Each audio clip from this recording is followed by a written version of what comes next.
నమస్తే ఫ్రెండ్స్, నేను మీ Shravani Harsha. Welcome back to our channel. ఇవాళ మన కథ స్వేచ్ఛ. కథని చివరి వరకు వినండి, నచ్చితే లైక్ చేయండి. ఈ కథ పైన మీ విలువైన స్పందనని కామెంట్ రూపంలో మాకు తెలియజేయండి. కొత్తవారు ఎవరైనా చూస్తున్నట్లయితే మన ఛానల్ని సబ్స్క్రైబ్ చేసుకోండి. రోజంతా తన చుట్టూ చాలామంది ఉన్నప్పటికీ జానకమ్మ గారు ఒంటరిగా ఫీల్ అవుతున్నారు. ఆమెతో మాట్లాడడానికి ఎవ్వరూ లేరు. ఇలా టైంపాస్ చేయడం ఆమెకు చాలా కష్టంగా అనిపించింది. ఆమె కాసేపు కథల పుస్తకాలు చదువుతుంది, కాసేపు బుక్స్ అక్కడ పెట్టేసి మంచం మీద పడుకుంటుంది, కాసేపు ఆ రూమ్లోనే అటూ ఇటూ తిరుగుతూ వాకింగ్ చేస్తుంది.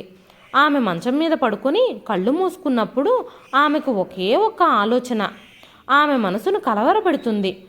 ఆయన చనిపోయాక ఊర్లో ఒంటరిగా ఉండలేక కొడుకు కోడలు మనవడితో సంతోషంగా ఉండొచ్చు.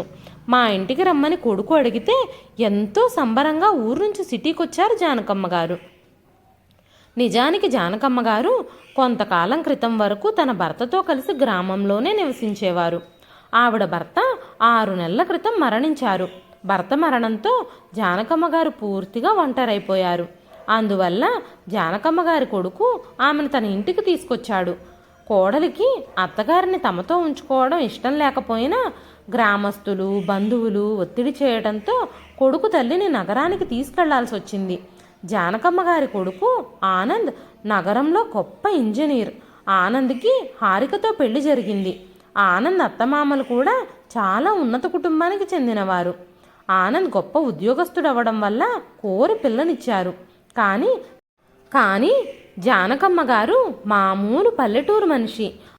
అందుకే జానకమ్మ గారు తన భర్త ఈ ఆర్భాటాలన్నింటికీ దూరంగా పల్లెటూరులో ఉండేవారు. కానీ భర్త మరణించడంతో జానకమ్మ గారు తప్పనిసరి కొడుకుతో పాటు రావాల్సి వచ్చింది. జానకమ్మ గారు నేత చీరలు కట్టుకొని కొంచెం మోటుగా ఉండేవారు. దాని కారణంగానే మనవడు మనవరాలు ఆమెను ఎప్పుడూ హేళన చేస్తూనే ఉండేవారు. కోడలైతే ఆమె మొహం చూస్తేనే అసహించుకుంటూ ఉండేది. ఒకరోజు జానకమ్మ గారు హాల్లో సోఫాలో కూర్చొని ఉన్నారు. అప్పుడు మనవడు జానకమ్మ గారి దగ్గరకు వచ్చి, నానమ్మ నువ్వు నీ గదిలోకి వెళ్ళు, నా స్నేహితులు కొందరు నా కోసం మన ఇంటికి వస్తున్నారు, నువ్వు వెంటనే వెళ్ళిపో అని చాలా మొరటుగా అన్నాడు. ఆ సమయంలో జానకమ్మ గారు చాలా ప్రశాంతంగా, నేను ఒక సోఫాలో ఒక మూలను కూర్చున్నాను, నీ స్నేహితులు కూర్చోవడానికి ఇక్కడ చాలా ప్లేస్ ఉంది కదా, నేను ఇక్కడే ఒక మూలగా కూర్చున్నాను, ఏమైంది, ఇక్కడే ఉంటాను అన్నారు.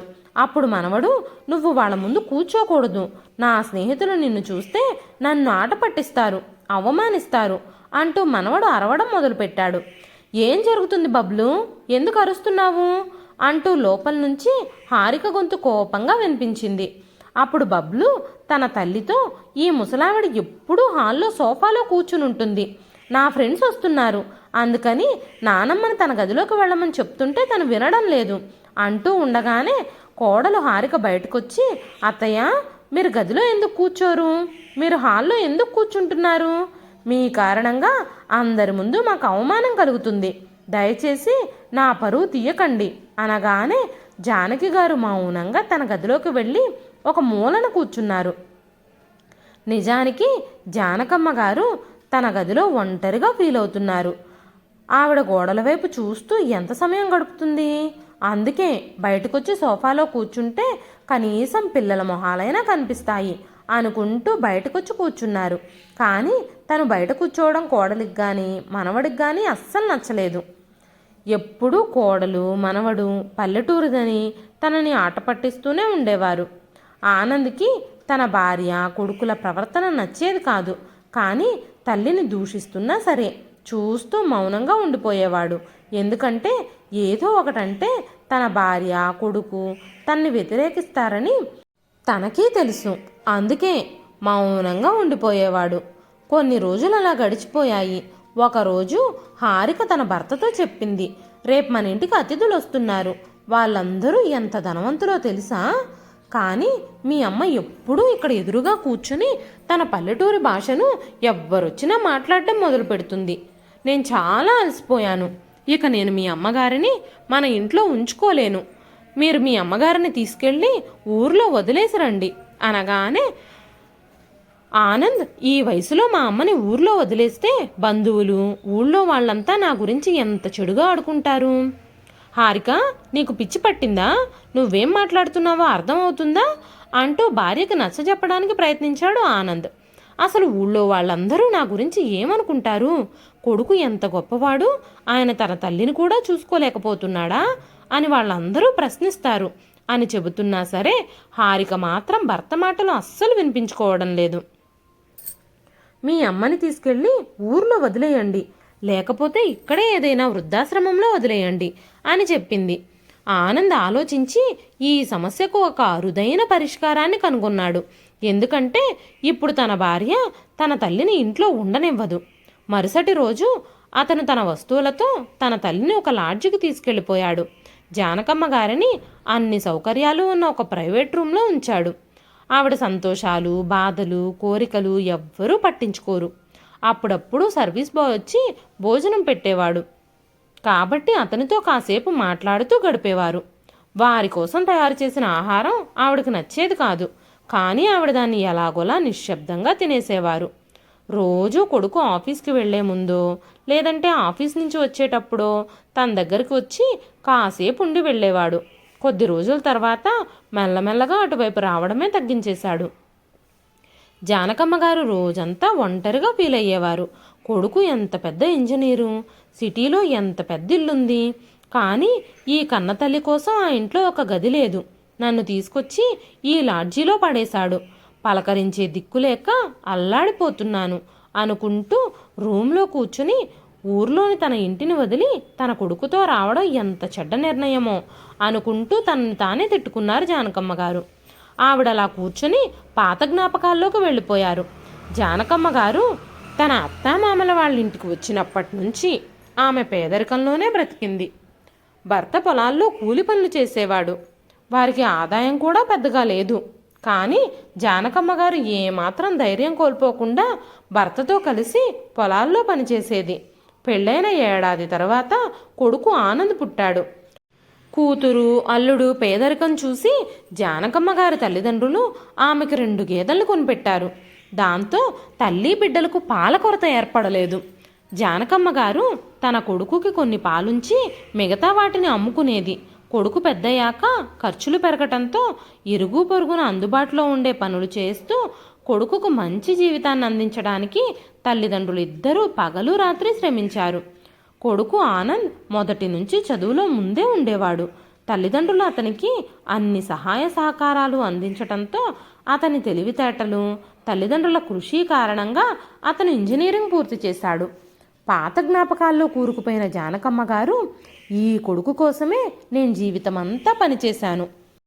ఒక్కసారి కొడుకు నన్ను ప్రేమగా అమ్మా అని పిలిస్తే చాలు, నా హృదయంలో ఆప్యాయత, ప్రేమ ప్రవహిస్తాయి.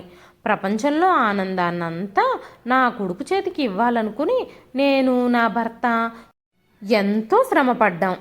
ఈరోజు అదే కొడుకు గొప్పవాడయ్యాడు. ఇప్పుడు అతనికి తన వృద్ధ తల్లి కూడా భారమే అయ్యింది. జానకమ్మ గారి హృదయం భగవంతుడా అంటూ అరిచింది. ఆమె వెంటనే గతాన్ని వదిలి వర్తమానంలోకి వచ్చి, ఇక నేను ఇక్కడ ఉండలేను. సాయంత్రం కొడుకొచ్చినప్పుడు ఈరోజు ఏ విషయమూ తేల్చుకోవాలి అంటూ స్పష్టమైన మాటలతో కొడుకు ఆనంద్తో, బాబు ఆనంద్, నన్ను ఊర్లో వదిలిపెట్టాయి, లేదంటే నాకు టికెట్కి డబ్బులు ఇవ్వు, నేనే ఊరికెళ్ళిపోతాను అని చెప్పింది. ఆనంద్ అమ్మ కంటే ఎక్కువగా సమాజం గురించే ఆందోళన చెందుతున్నాడు. ఎందుకంటే చుట్టుపక్కల వారు కూడా తన తల్లిని లాడ్జ్లో ఉంచడం గురించి ఏవేవో మాట్లాడుకుంటున్నారు. ఇప్పుడు తన తల్లే స్వయంగా ఊరికి వెళ్ళిపోతాను అని అడగడంతో ఆనంద్ కొంచెం రిలీఫ్గా ఫీల్ అయ్యాడు. మరుసటి రోజు తన తల్లిని ఊర్లో వదలడానికి ఆనంద్ కారులో తీసుకెళ్లాడు. జానకమ్మ గారు తన కొడుకు ఊరికి చేరుకునేసరికి గ్రామంలో చుట్టుపక్కల వాళ్ళందరూ వాళ్ళకి ఘనంగా స్వాగతం పలికారు. 10 నెలలుగా మూసి ఉన్న పాత ఇంటిని ఇరుగు పొరుగు వాళ్ళందరూ కలిసి శుభ్రం చేశారు. వాళ్ళు వచ్చారని తెలిసి ఎదురింటి కామాక్షి 2 గ్లాసుల మజ్జిగ తెచ్చిచ్చింది. జానకమ్మ గారు అకస్మాత్తుగా ఊరికి రావడానికి కారణం ఏమిటో అందరూ తెలుసుకోవాలనుకున్నారు. అప్పుడు ఆనంద్ తన తల్లి మీద ఎంతో ఆప్యాయత ప్రదర్శిస్తూ అమ్మ ఊర్లోని ఇంటి మీద, ఊర్లో తన చుట్టుపక్కల ఉన్న స్నేహితుల మీద బెంగ పెట్టుకుంది. అందరినీ చూడాలని చాలా కోరుకుంటుంది. అది కాక నగరంలో ఒంటరిగా ఆ వాతావరణంలో ఆవిడకు నచ్చడం లేదు. అక్కడికి వచ్చిన దగ్గర నుంచి ఆమె చాలా అనారోగ్యంగా కనిపిస్తున్నారు. అందుకే 2-3 నెలలు ఇక్కడే ఊర్లో ఉంటే గాలి నీరు మార్పు ఉంటుంది కదా, అందుకే దాన్ని దృష్టిలో పెట్టుకొని అమ్మని ఇక్కడికి తీసుకొచ్చాను. ఇలా చెప్పడం ద్వారా ఆనంద్ తన నిజరూపాన్ని దాచే ప్రయత్నం చేశాడు. కానీ కామాక్షి గారికి క్షణంలోనే విషయం అర్థమైంది. అప్పుడు కామాక్షి గారు వెంటనే, బాబు, పాపం జానకి తన జీవితాన్ని కష్టాల్లోనే గడిపింది. నీ తల్లిదండ్రులిద్దరూ నీ కోసమే ఎంతో శ్రమపడ్డారు. కాబట్టి అమ్మని ఎప్పటికీ మర్చిపోవద్దు, అమ్మని ఎప్పటికీ బాధించొద్దు అనగానే ఆనంద్ గారు, మీరేం మాట్లాడుతున్నారా ఆంటీ? నేను అమ్మని ఎలా మర్చిపోగలను? అన్నింటికంటే ముందు నాకు మా అమ్మే ఎక్కువ. నేను తరచూ కుదిరినప్పుడల్లా వస్తూ ఉంటాను అని మాటిచ్చి అమ్మ చేతిలో ఒక 10,000 రూపాయలు పెట్టి, నీ ఖర్చులకు డబ్బు సరిపోతుందనుకుంటాను, ప్రతి నెల నిన్ను చూసేందుకు వచ్చినప్పుడు నీ ఖర్చులకు డబ్బులు ఇస్తాను అని చెప్పి ఆనంద్ తన నగరానికి తిరిగి వచ్చేశాడు. పాపం వృద్ధ తల్లి జానకమ్మ గారు గ్రామంలో ఒంటరిగా ఉండిపోయారు. కొడుకు ఇచ్చిన డబ్బులతో ఇంట్లోకి కావలసిన సరుకులు సామాన్లు కొనుక్కున్నారు జానకమ్మ గారు. కొద్ది రోజుల్లోనే బియ్యం, పప్పులు, కూరగాయలు అన్నీ కొనడం వల్ల కొడుకిచ్చిన డబ్బులు మొత్తం ఖర్చయిపోయాయి. ఇంకా ఆవిడ దగ్గర 1,500 రూపాయలు మాత్రమే మిగిలాయి. అప్పుడు జానకమ్మ గారు రోజు కూరగాయలే తినాల్సిన అవసరం లేదు అని నీళ్ళల్లో ఉప్పు కలుపుకొని ఎండుమిరపకాయలు కాల్చుకొని నలుపుకొని అన్నంలో కలుపుకొని తింటూ ఖర్చులు తగ్గించుకోవడానికి ప్రయత్నించేవారు. ఇక్కడ ఈ కారం మెతుకులు తింటున్నా నేను గౌరవంగా బ్రతుకుతున్నాను. నా ఆనంద్ నన్ను చూడ్డానికి నెల నెల వస్తానని చెప్పాడు కదా, వచ్చినప్పుడల్లా నాకు డబ్బులు ఇస్తాడు. ఆ డబ్బుతో నేను ఇక్కడ గౌరవంగా బ్రతకొచ్చు అనుకున్నారు జానకమ్మ గారు. మరుసటి నెల 1వ తారీఖున 2,000 రూపాయల మనీ ఆర్డర్ పంపాడు ఆనంద్. ఆ మనీ ఆర్డర్ చూడగానే జానకమ్మ గారికి అర్థమైంది, ఇప్పుడు తన కొడుకు దగ్గర తనను కలవడానికి సమయం లేదని. జానకమ్మ గారు తనకు తానే భరోసా ఇచ్చుకున్నారు. ఆనంద్కి ఆఫీస్లో చాలా పని ఉండుంటుంది, అందుకే నన్ను కలవలేకపోయాడు, ఈసారి నెలలో తప్పకుండా వస్తాడు అని అనుకుంది. వరుసగా 3 నెలలు కొడుకు 2,000 రూపాయలు మనీ ఆర్డర్ పంపుతూనే ఉన్నాడు. 4వ నెలలో కొడుకు మనీ ఆర్డర్ కూడా పంపలేదు. ఇక జానకమ్మ గారికి తిండికి ఇతర ఖర్చులకి పైసా కూడా మిగల్లేదు. తను ఊరిలో ఉన్న దుకాణదారుల వద్ద అప్పు తీసుకొని ఎలాగోలా జీవనం సాగిస్తుంది. కొడుకు డబ్బు పంపుతాడేమో అని ఎదురు చూస్తూనే ఉంది. పొరుగువారు, పక్కనుండే స్నేహితులు అప్పుడప్పుడు ఆమె దగ్గరకు వచ్చి కూర్చునేవారు. జానకమ్మ గారి యొక్క చిరునవ్వు వెనుక దాగి ఉన్న బాధ అందరికీ తెలిసిందే. కానీ జానకమ్మ గారు మాత్రం తన ముఖంలో ఎలాంటి బాధని ఎవ్వరికీ కనపడనివ్వలేదు. అప్పుడు పాల వ్యాపారి అటుగా వెళుతూ జానకమ్మ గారితో, అమ్మా, ఈ నెల డబ్బులు మీరింకా ఇవ్వలేదు, ఇప్పుడు ఇస్తారా అని అడిగారు. అప్పుడు జానకమ్మ గారు చిన్నగా నవ్వుతూ, నా డబ్బు త్వరలో వస్తుంది, వచ్చిన తర్వాత నేను ఖచ్చితంగా మీకు ఇస్తాను, డబ్బులు ఇచ్చిన తర్వాతే మీరు నాకు పాలు పొద్దురు కానీ అప్పటి వరకు పాలొద్దు అని చెప్పారు జానకమ్మ గారు. చివరికి పాలు కొనడం కూడా మానేశారు. అయితే పాపం ఆవిడిలా ఎంతకాలం జీవించగలరు? ఆవిడకి కనీసం రేషన్ కార్డు కూడా లేకపోవడంతో బియ్యం, పప్పులు, సరుకులు అన్ని బ్యాగులు ఖాళీ అయిపోయాయి. తినడానికి ఏమీ లేదు. ఆమె డబ్బాలన్నీ ఓపెన్ చేసి చూసినప్పుడు ఒక డబ్బాలో కొంచెం గోధుమ పిండి కనిపించింది. ఆ గోధుమ పిండితో 2 రొట్టెలు వస్తాయి అనుకుంటూ రొట్టెలు చేసుకోవడం మొదలుపెట్టింది. ఆమె తన 2 రొట్టెలతో భోజనానికి కూర్చున్నప్పుడు తలుపు దగ్గర నుంచి ఓ గొంతు వినిపించింది. ఆకలితో ఉన్న బిచ్చగాడు నిస్సహాయ స్వరంతో అడుక్కోవడం ప్రారంభించాడు. అమ్మా, ఆకలిగా ఉంది, తినడానికి ఏదైనా ఇవ్వండి, దేవుడు మీ బిడ్డకు దీర్ఘాయుష్ ఇస్తాడు, ఎంతో అభివృద్ధి చేస్తాడు అని చెప్పగానే వెంటనే జానకమ్మ గారు ఒక చపాతీ ఆ భిక్షగాడికిచ్చారు. మళ్ళీ వచ్చి కూర్చొని మిగిలిన చపాతీ తినడం మొదలుపెట్టారు. అప్పుడు ఒక వీధి కుక్కొచ్చి ఆవిడ ఎదురుగా నిలబడింది. ఆవిడని ఆశగా చూడడం మొదలుపెట్టింది. జానకమ్మ గారు ఆ మిగిలిన చపాతీ కూడా ఒక ముక్క తుంచి ఆ కుక్క ముందు పెట్టారు. ఆ సగం చపాతీని నీళ్లలో ముంచుకొని తింటూ తృప్తిగా కూర్చున్నారు. కానీ ఇప్పుడు ఇంట్లో తినడానికి ఏమీ లేదు. పక్కనే ఉన్న దుకాణదారుల దగ్గర అప్పు తెచ్చుకుందామంటే ఆయన గత నెలలో చేసిన అప్పు తీర్చలేదు. ఆ డబ్బు ఎప్పుడు చెల్లిస్తారు అని అడుగుతాడేమో అన్న భయంతో పాపం జానకమ్మ గారు ఆకలి బాధతో ఖాళీ కడుపుతో మంచం మీద పడుకున్నారు. తర్వాత చేసేదేమీ లేక ఎవరింట్లో అయినా గిన్నెలు కడిగి లేదంటే ఇంట్లో పనులు ఏమైనా చేసి డబ్బు సంపాదించాలి అని అనుకున్నారు. ఏ పనైనా చేయడానికి ఆమెకు గొప్ప ఇంజనీర్ తల్లి అనే గౌరవం ఒకటి దాపరించింది. ఇప్పుడు అలా ఆలోచిస్తూ నీళ్లు తాగి ఆకలి తీర్చుకోవడానికి ప్రయత్నించారు. అలాగే ఖాళీ కడుపుతో రాత్రి నిద్రపోయారు. కొడుకు డబ్బులు ఖచ్చితంగా పంపిస్తాడు అన్న ఆశ మాత్రం ఇంకా మిగిలే ఉంది. మరుసటి రోజు ఉదయం ఆకలితో కడుపు నొప్పితో నిద్రలేచారు జానకమ్మ గారు. జానకమ్మ గారికి చాలా ఆకలేస్తుంది, చాలా కష్టంగా ఉంది. జానకమ్మ గారు కడుపు పట్టుకొని పదే పదే బయటకు నడుస్తూ వీధి వైపు చూస్తూ ఉన్నారు. ఆ వీధంతా చాలాసేపు నిర్జనంగా మారిపోయింది. తర్వాత తిరిగొచ్చి మంచం మీద కూర్చున్నారు. అంతలో అకస్మాత్తుగా బయట నుంచి శబ్దం వినిపించటంతో జానకమ్మ గారు బయటకు వెళ్ళి చూశారు.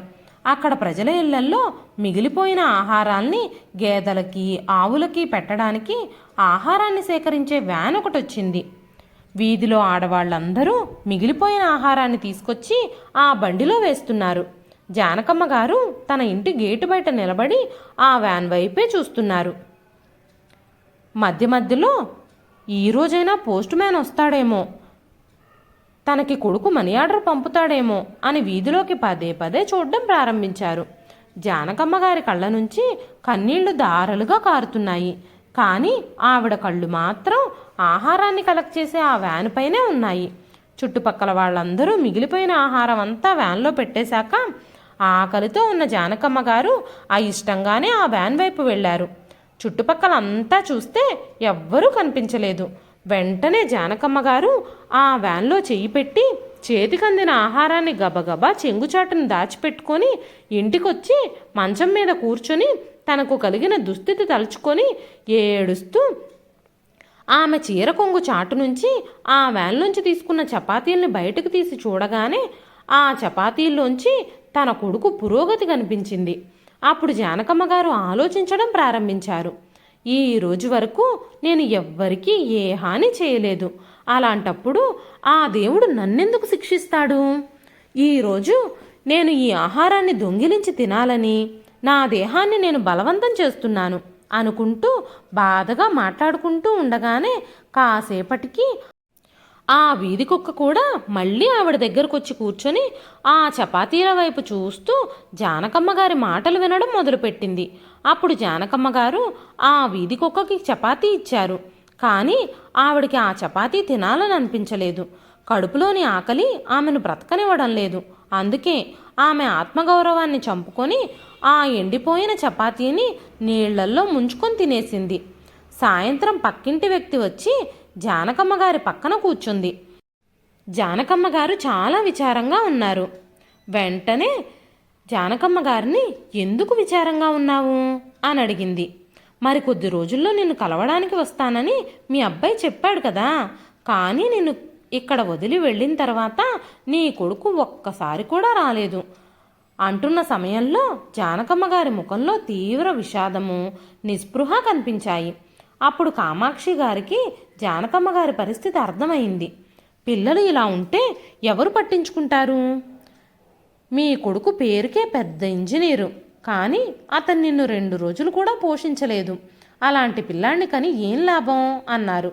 ఆ సమయంలో జానకమ్మ గారు కామాక్షి గారితో తన కొడుకుని ఏమీ అనొద్దని చెప్పారు. నా కొడుకు అలా కాదు, నన్ను చాలా జాగ్రత్తగా చూసుకుంటాడు. తనకు ఏదో ఇబ్బంది ఉండుంటుంది, లేకపోతే ఈ అమ్మను మర్చిపోడు అన్నారు. అప్పుడు కామాక్షి గారు, నిజమే, నీ కొడుకు చాలా విలువైనవాడు. అందుకే ఏ విలువ చేయని ఈ ముసలి తల్లి అతనికి చాలా భారమైంది. అందుకే వృద్ధాప్యంలో ఉండమని ఒంటరిగా మిమ్మల్ని ఇక్కడ వదిలిపెట్టేశాడు అంది. కామాక్షి గారి మాటలకి జానకమ్మ గారి హృదయం కదిలిపోయింది. ఆమె ఆలోచించడం ప్రారంభించింది. ఆ గ్రామంలో అందరూ చదువుకున్నవారు కాదు, చాలామంది నిరక్షరాస్యులు. కొందరు పనిచేసే జీవిస్తారు, కొందరు తమ తల్లిదండ్రుల్ని తమ వద్దనే ఉంచుకొని జీవిస్తారు. నా కొడుకు కంటే తక్కువ చదువుకున్న వాళ్ళు, తక్కువ ఉద్యోగాలు చేసేవాళ్ళు కూడా తమ తల్లిదండ్రుల్ని తమతో ఉంచుకొని చూసుకుంటున్నారు. అందరి కుటుంబాల్లో ఆనందం ఇంకా దుఃఖం కలుసున్నాయి. బహుశా నా తలరాతలోనే ఏదైనా లోపం ఉందేమో. నా తలరాతలో ఆనందాన్ని రాయడం మర్చిపోయాడేమో దేవుడు అనుకుంటూ ఆలోచించడం మొదలుపెట్టారు జానకమ్మ గారు. ఆలోచిస్తూ ఉన్న జానకమ్మ గారికి వెంటనే ఒక మెరుపులాంటి ఆలోచన వచ్చింది. నా కొడుకు పెద్ద ఇంజనీర్ కావడం వల్ల నేను పనికెందుకు వెళ్ళకూడదు? నా కొడుకు పరువు పోతుంది అని ఆలోచిస్తే ఆకలితో నా ప్రాణమే పోవచ్చు. ఈ ఆపదను నేను ఎలా ఎదుర్కోవాలి అని ఆలోచిస్తూ జానకమ్మ గారు లేచి తన గదిలోకి వెళ్ళారు. గదిలోకి వెళ్ళి తన పాత ఇనప్పెట్టెను చూసి పెట్టె దుమ్ము దులిపి తాళం తెరిచారు. పెట్టె లోపల బంగారంలా కనిపించే అందమైన పచ్చని చీరుంది. ఆ చీరను ముద్దాడుతూ ఉన్నప్పుడు జానకమ్మ గారి కళ్ళల్లోంచి నీళ్లొచ్చాయి. జానకమ్మ గారు మొదటిసారిగా తన ఇంట్లో అడుగుపెట్టేటప్పుడు ఆ చీర కట్టుకునే అడుగుపెట్టారు. ఎందుకంటే అది తన పెళ్లి చీర. ఆ చీర కింద చిన్న బ్యాగ్ ఉంది. ఆ బ్యాగులో జానకమ్మ గారి మాంగల్యం కనిపించింది. జానకమ్మ గారు ఆ మాంగల్యం చూడగానే ఆవిడకి చాలా ఆనందం కలిగింది. కొడుకు చదువు కోసం తన పుట్టింటి వాళ్ళు, అత్తింటి వాళ్ళు పెట్టిన నగలన్నీ అమ్మేసింది. కానీ తన మాంగల్యాన్ని అమ్మడానికి తన భర్త ఎప్పుడూ ఒప్పుకోలేదు. జానకమ్మ గారు తన భర్త ఫోటో వైపు చూస్తూ కన్నీళ్లు పెట్టుకున్నారు. ఈరోజు నాకు అవసరం వస్తుందేనేమో, ఆ రోజు మీరు నన్ను ఇది అమ్మకుండా అడ్డుపడ్డారు. మీ ఆశీస్సులు నాతోనే ఎల్లప్పుడూ ఉంటాయి అనుకుంటూ జానకమ్మ గారు పెట్టెలో నుంచి కొన్ని వెండి సామాన్లు కూడా తీసుకొని గబగబా ఇంటికి తాళం వేసి ఒక దుకాణానికి చేరుకున్నారు. బంగారు నగలు, వెండి వస్తువులు దుకాణదారుడికిచ్చి వీటన్నింటికి ఎంతొస్తాయి అని అడిగారు. మాంగల్యం బరువుగా ఉంది, అయితే వెండి ఆభరణాలకి పెద్దగా డబ్బులు రావు. ఈ మొత్తానికి కలిపి ఓ 50,000 వస్తాయి అని చెప్పి జానకమ్మ గారు కాస్త చూసివ్వండి అనగానే 55,000 జానకమ్మ గారి చేతిలో పెట్టాడు. జానకమ్మ గారు డబ్బు తీసుకోగానే ఆమెలో ఒక ఆనందం కలిగింది. ఆనందంగా ఊపిరి పీల్చుకొని ఇంటికి చేరుకుంది. కిరాణా సామాన్లు కొన్ని కొనుక్కుని ఆ రోజు చాలా రోజుల తర్వాత వంట చేసుకొని తృప్తిగా భోజనం చేసింది. కడుపులో కొద్దిగా ఆహారం పడగానే రెట్టింపు శక్తి వచ్చింది ఆవిడకి. ఆ డబ్బుతో 2 గేదెలను కొనుక్కుంటే పాలు పోసి మంచి ఆదాయం పొందొచ్చు అని సంకల్పించుకుంది. అప్పటికే ఆమె గేదెల్ని పెంచిన అనుభవం ఉంది. పాలు పిండడం దగ్గర నుంచి గేదెల సంరక్షణ మొత్తం ఆమెకు ఆల్రెడీ తెలుసు. ఆలస్యం చేయకుండా ఆమె గేదెల బ్రోకర్ దగ్గరికి చేరుకుంది. చిన్న చిన్న గేదెల్ని 2 కొనుక్కుంది. 2 ఇంటి ఆవరణలో ఒక మూలన కట్టేసి వాటిని జాగ్రత్తగా సంరక్షిస్తూ వచ్చింది. గడ్డి, దాణా అన్నీ ఇస్తూ జాగ్రత్తగా చూసుకునేది. ఆ గేదెలు కూడా జానకమ్మ గారికి మంచిగా పాలిచ్చేవి. జానకమ్మ గారు ఆ పాలని అమ్మడం ప్రారంభించారు. ఇప్పుడు జానకమ్మ గారికి తన ఆహారానికి కుదువలేదు. దాంతో శరీరం కూడా శక్తిని, బలాన్ని పొందింది. పాలమ్ముతూ తన ఖర్చులు పోగు చేసిన మిగిలిన డబ్బుతో మరో 2 గేదెలు కూడా కొనుక్కొని ఒక సహాయకుడిని కూడా పెట్టుకుంది.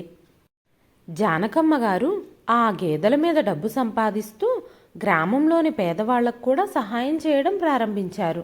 తనలాగా కన్నబిడ్డలు వదిలేసి ఆకలితో అలమటించే వారిని కనిపెట్టి వారికి అన్నం పెట్టడం మొదలుపెట్టారు. దీంతో గ్రామంలో అందరూ ఆమెను గౌరవించడం ప్రారంభించారు. కొడుకు ఆనంద్ తన తల్లిని పూర్తిగా మర్చిపోయాడు. ఒకరోజు ఆనంద్ మేనమామ చంద్రశేఖర్ గారు అమెరికా నుంచి ఇండియాకు వచ్చారు. ఆనంద్ ఇంటికి చేరుకోగానే తన మేనమామకి ఆనంద్ ఇంకా హారిక ప్రేమతో స్వాగతం పలికారు. బాబు ఆనంద్, మీ అమ్మని నేను చాలా మిస్ అవుతున్నాను. జానకి ఎక్కడుంది అని తన మామయ్య అడగగానే హారిక సంకోచించి ఇక్కడ ఉండడం ఇష్టం లేదు ఆవిడికి, అందుకని ఊరెళ్ళిపోయారు అని చెప్పింది. ఆనంద్ ఇంకా హారికల కళ్ళు కిందకి దించుకొని ఉండటంతో మేనమామ అనుభవజ్ఞుడైన కళ్ళు మొత్తం విషయాన్ని అర్థం చేసుకోవడానికి ఎక్కువ సమయం పట్టలేదు. సరే, రేపు మనందరం జానకిని కలవడానికి ఊరు వెళుతున్నాం అని చెప్పాడు. మరుసటి రోజు అందరూ ఊరు చేరుకొని ఇంటికి వెళ్ళేసరికి వెనక నుంచి కామాక్షి ఆంటీ గొంతు వినిపించింది. అరే ఆనంద్, ఈరోజు నువ్వు వచ్చావు, చాలా ఏళ్ల క్రితం తనను వదిలేసి విదేశాలకు వెళ్ళిన తన అన్నయ్య కూడా ఈరోజు తనని చూడ్డానికి వచ్చాడు. నువ్వు తను ఇక్కడ వదిలి వెళ్ళే రోజు ఎన్ని మాటలు చెప్పావు. మా అమ్మని మర్చిపోయే ప్రసక్తే లేదు అని చెప్పావు. నీ కన్న తల్లి ఆకలితో అలమటిస్తున్నా పట్టించుకోకుండా వదిలేశావు. తను ఏ ఆధారమూ లేకుండా ఎలా బ్రతుకుతుందని నువ్వు అనుకున్నావు అని అడగగానే ఆ మాటలకి ఆనంద్కి చాలా బాధ కలిగింది. అప్పుడు జానకమ్మ గారు తన గేదెల దగ్గర నుంచి బయటకు వస్తూ ఉండగా ఆనంద్ పరిగెత్తుకుంటూ వెళ్ళి తన తల్లి కాళ్ళపై పడి ఏడవడం మొదలుపెట్టాడు. అప్పుడు చంద్రశేఖర్ గారు, మీ అమ్మని ఇలాంటి పరిస్థితుల్లో చూస్తానని నేను ఎప్పుడూ అనుకోలేదు అనగానే జానకమ్మ గారు, లేదన్నయ్య, వాడి తప్పేం లేదు, నేనే సిటీలో ఉండలేక ఇక్కడికి వచ్చేశాను అన్నారు. అప్పుడు చంద్రశేఖర్ గారు హారికను చూస్తూ, మీ అత్తగారు పల్లెటూరుదని నీకు చిన్న చూపు కదా, ఈ కారణంగానే నువ్వు ఆమెను ఎవరికైనా పరిచయం చేయడానికి సిగ్గుపడ్డావు కదా అనగానే ఆయన మాట విని హారిక నోరు జారకుండా ఉండలేకపోయింది. అప్పుడు హారికను చూసి చంద్రశేఖర్ గారు, విను, ఈరోజు నేను మీకు ఒక నిజం చెప్తాను. ఆనంద్ చిన్నప్పుడు తనకి ఆరోగ్యం బాగోక ఇబ్బంది పడుతున్నప్పుడు ట్రీట్మెంట్కి డబ్బులు లేక వారి తల్లిదండ్రులు ఇద్దరూ రక్తం అమ్ముకొని మరీ ఆనంద్కి ట్రీట్మెంట్ చేయించారు. ఈ విషయం వినగానే గుండె పగిలిన ఆనంద్ తన తల్లి పాదాలను కౌగిలించుకొని పెద్దగా ఏడవడం మొదలుపెట్టాడు. అమ్మా, నన్ను క్షమించు. అమ్మా, నువ్వు నాతో వచ్చేయమ్మా, నేను ఇంక నిన్ను జాగ్రత్తగా చూసుకుంటాను. నిన్నిక్కడ ఒంటరిగా వదిలి వెళ్ళాలని నాకు లేదు అంటూ ఏడ్చాడు ఆనంద్. జానకమ్మ గారు కొడుకును కౌగిలించుకొని కొడుకు కోడలితో వెళ్ళడానికి నిరాకరించారు. తనతో రావాలని బరువెక్కిన మనసుతో చాలాసార్లు వేడుకున్నాడు ఆనంద్. కానీ జానకమ్మ గారు, లేదు బాబు, నేను ఈ ఊరిని వదిలి వచ్చే ప్రసక్తే లేదు. భగవంతుని దయతో ఇప్పుడు నా జీవితం చాలా సంతోషంగా ఉంది. అంతకంటే పెద్ద విషయం ఏమిటంటే నేను ఇప్పుడు ఇక్కడ మర్యాదగా జీవించగలుగుతున్నాను. నా అలాంటి వాళ్ళ అనేక మందికి నేను ఇప్పుడు సహాయం చేయగలుగుతున్నాను. ఇప్పుడు నువ్వు పిలవగానే నీతో వచ్చి మెల్లమెల్లగా మీకు భారం కావాలని నేను అనుకోవడం లేదు. ఎవ్వరికీ కనబడకుండా గదిలోనో లాడ్జిలోనో బిక్కుబిక్కుమంటూ నేను ఇంక బ్రతకలేను, నాకు స్వేచ్ఛ కావాలి అని చెప్పగానే కొడుకు కోడలు తల్లిని వదిలి వెళుతూ ఉన్నప్పుడు కొడుకు తల్లి చేతికి కొంత డబ్బిచ్చాడు. అప్పుడు జానకమ్మ గారికి ముందుసారి వచ్చినప్పుడు కొడుకు తన చేతికి డబ్బు ఇవ్వడం, 2-3 నెలలు మనీ ఆర్డర్ పంపడం, ఆ తర్వాత డబ్బు పంపడం ఆపేయడం, ఈ విషయాలన్నీ వరుసగా గుర్తొచ్చాయి. అప్పుడు ఆమె గుండె లోపల వణికిపోయింది. అప్పుడు జానకమ్మ గారు బరువెక్కిన హృదయంతో, ఈ డబ్బు నాకు అవసరం లేదు బాబు, ఈ డబ్బు నీ దగ్గరే ఉంచుకో, నీకే ఇది ఉపయోగపడుతుంది. ఒక్కటి మాత్రం గుర్తుంచుకో, ఈరోజు నువ్వు సాధించిన విజయం గురించి గర్వపడకు.